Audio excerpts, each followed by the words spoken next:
Buenas, nuestro tercer taller eléctrico. Como podemos ver, nuestro sistema cuenta con 3 sockets, cada uno con un foco independiente, un temporizador, un relay, nuestra tablero de distribución y dos pulsadores. En este caso comenzaríamos dándole energía a nuestro sistema eléctrico y le daríamos a iniciar este proyecto con el pulsador número verde, o el pulsador color verde.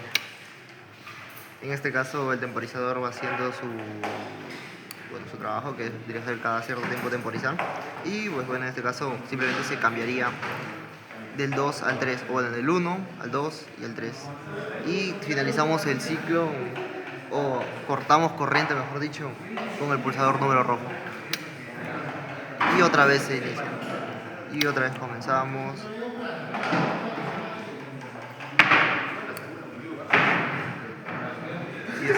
y desenergizamos.